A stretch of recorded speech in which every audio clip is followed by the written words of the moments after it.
kemarin hari Jumat, sekarang hari Sabtu. Jika kita termasuk umat Nabi Muhammad yang keren, marilah kita salah daripadaku. Assalamualaikum warahmatullahi wabarakatuh.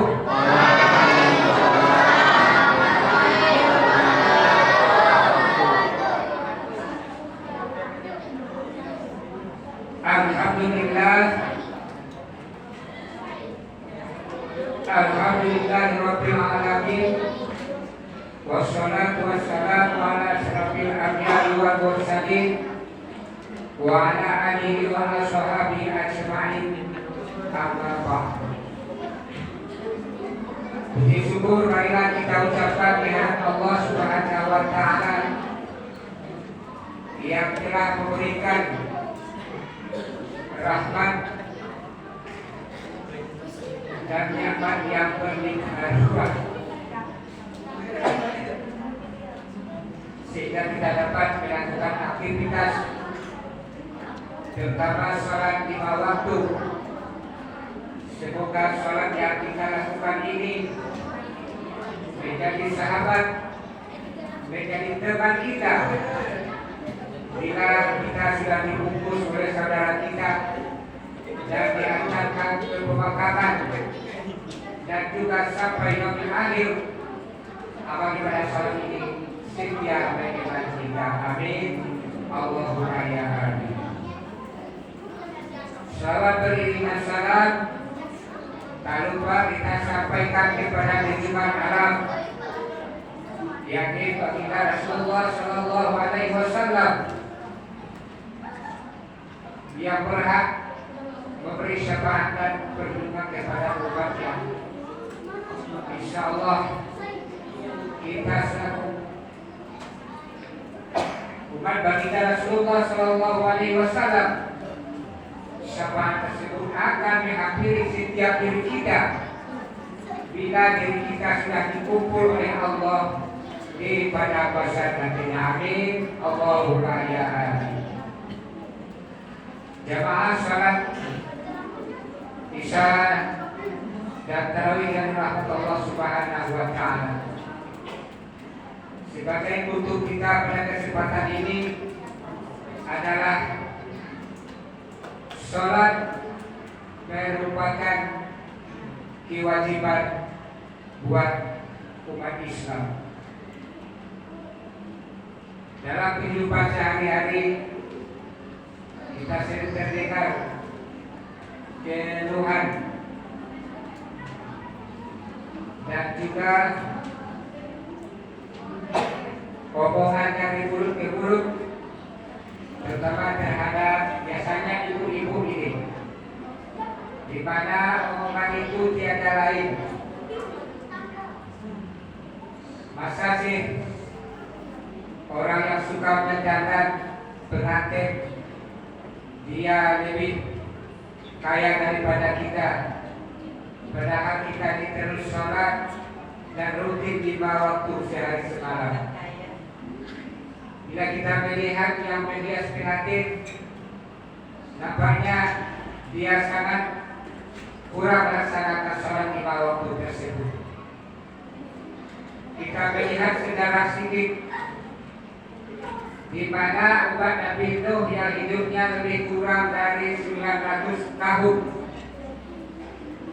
Selama hidupnya dia berdakwah, mengajak umatnya, termasuk anaknya sendiri. Siapa nama anak Nabi Nuh tersebut? Yaitu Kan'an. Bermacam cara dakwah yang dilakukan oleh Nabi tersebut, dia tak mau mengikuti perintah bapaknya, termasuk umatnya yang lain. Jadi pendek cerita, Nabi itu mengeluh atau berdoa kepada Allah, ya Allah, umur saya sudah lebih 900 tahun, sementara yang mengikutku sangat sedikit. Pendek cerita, Nabi Nuh selalu mengeluh, Allah, bagaimana dan apa yang harus saya lakukan terhadap umat saya ini? Kalau menurut saya, hancurkan saja, musnahkan saja ya Allah. Sedangkan saya masih hidup dan mau mengajak dia untuk menyembah kepadamu. Dia tidak mau, apalagi nanti saya dan dua generasi setelah saya, atau tidak ada nabi nanti, pasti dia lebih ingkar dan lebih garing dan tidak mau menuruti perintahku, kata Nabi. Pendek cerita, Allah mengatakan Nabi Nuh, wahai Nuh, silakan kamu membuat kapal. Membuat kapal. Iya, kata Allah. Lalu dari mana saya ambil kayu? Padahal tidak ada kayu satupun. Kalau kayak gitu kamu tanam saja, Nuh. Saya tanam ya Allah. Ya, kamu tanam sendiri. Pendek cerita, Allah memberikan tugas kepada Nabi Nuh tersebut sampai kayu yang ditanam itu sampai besar dan bisa ditebak dan bisa untuk membuat kapal tersebut. Dan dia selalu menyeru kepada umatnya, jangan kita menyembah kepada Tuhan kita yang telah menciptakan kita, yang telah memberikan nikmat kepada kita yang sangat banyak. Malah dicemoohnya, wahai masyarakat dan teman-teman, lihatlah Nuh. Itu Nuh membuat kapal di atas bukit. Mana ada air di atas bukit itu? Padahal dia belum tahu di balik rahasia keluhan Nabi Nuh terhadap Tuhannya. Pendek cerita, kapal Nabi Nuh sedang dibuat. Dalam pekerjaannya ini, kapal tersebut dapat membuang tarik dan masyarakat Nabi Nuh. Begitu bencinya terhadap Nabi Nuh. Setelah kapal selesai, Nabi Nuh menyerukan kepada umatnya dan juga semua binatang-binatang yang ada, wahai kaumku, hendaklah kita menyembah kepada Tuhan yang telah menciptakan kita. Sebagian menjawab, wahai Nuh, apakah kamu sudah gila membuat kapal di atas bukit? Itu kapalmu sudah kami kencing dan sudah kami berak. Lalu lihatnya Nabi Nuh, ya betul. Lalu begitu berdoa, ya Allah, azabkanlah umatku ini. Azabkanlah ya Allah umatku ini, kita tidak mau mendengar apa yang saya sampaikan. Jadi ada cerita, maka terjadilah air bah ketika Nabi Nuh tersebut. Semua naik ke kapal Nabi Nuh kecuali orang yang ingkar, kecuali anaknya sendiri tidak mau untuk mengikuti ajakan bapaknya. Kembali kita kepada yang tukang tanda pengantin dia kaya raya.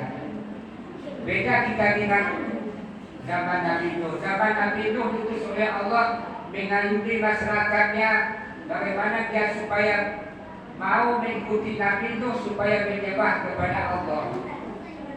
Kalau kita umat baginda Rasulullah SAW, umur kita, bila kita melihat umur Nabi Muhammad SAW 63 tahun.